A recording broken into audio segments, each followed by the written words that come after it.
किसी ने बड़े कमाल की बात कही है कि ठोकर खाकर भी इंसान ना सुधरे तो उसकी मर्जी, वरना पत्थर ने तो अपना फर्ज निभा ही दिया था।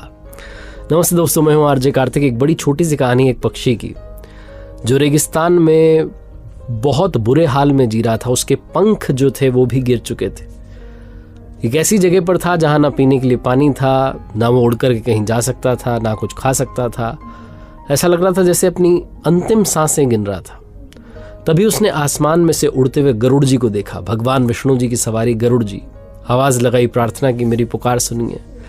गरुड़ जी आया, उन्होंने पूछा कि क्या हाल हो गया। तो उसने कहा बस भटकते भटकते आ गया था, अब यहाँ पर परेशान हो रहा हूँ। मैं यहाँ से उड़ करके भी कहीं नहीं जा सकता, मेरे पंख नहीं बचे। आप कहाँ जा रहे हैं? गरुड़ जी ने कहा मैं तो स्वर्ग जा रहा हूँ। तो उस पक्षी ने कहा कि बस ये मत पूछिएगा कि मैं स्वर्ग कब आऊँगा, आप तो ये पूछ लीजिएगा मेरा हाल कब ठीक होगा।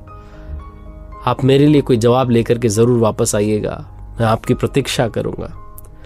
गरुड़ जी गए स्वर्ग में। जब स्वर्ग गए तो जो देवलोक था, वहां जो दरवाजा था, वहां देवदूत खड़े हुए थे। उन्होंने सोचा कि बड़ी छोटी सी बात है, देवदूत से पूछ लेता हूं। गरुड़ जी ने पूछा देवदूतों से कि एक जो पक्षी है वो नीचे जो मृत्यु लोक है, जहां सब लोग मृत्यु के लिए जाते हैं, वहां अपनी मृत्यु के लिए तरस रहा है।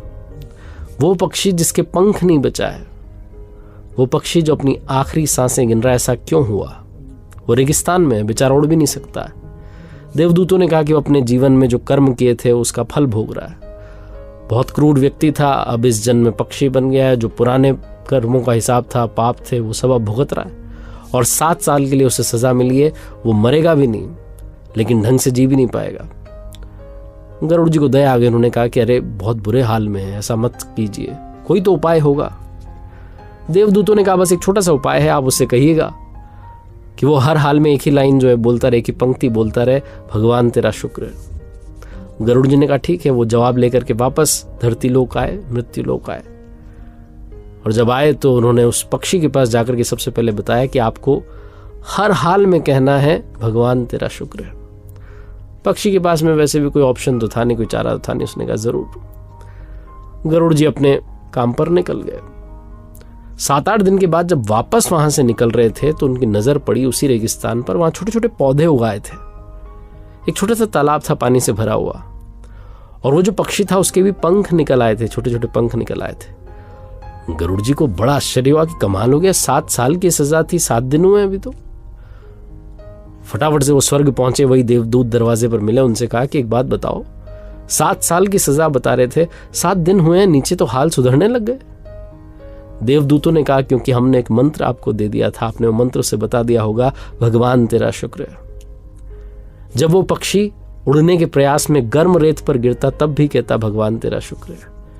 जब उसे पानी नहीं मिलता तब भी कहता भगवान तेरा शुक्र है। जब वो हर बात में भगवान को धन्यवाद देने लगा तो भगवान बड़े दयालु हैं, वो अपने भक्तों को ऐसे मरते हुए नहीं छोड़ सकते। उन्हें मालूम था कि सजा बहुत बड़ी है, उन्होंने छोटी कर दी। 7 साल की सजा 7 दिन की हो गई। ये कहानी उस पक्षी की, गरुड़ जी की नहीं है, ये आपकी हमारी है। हम में से बहुत सारे लोग हमेशा ऊपर वाले को कोसते रहते हैं बजाय कि थैंक यू करने के।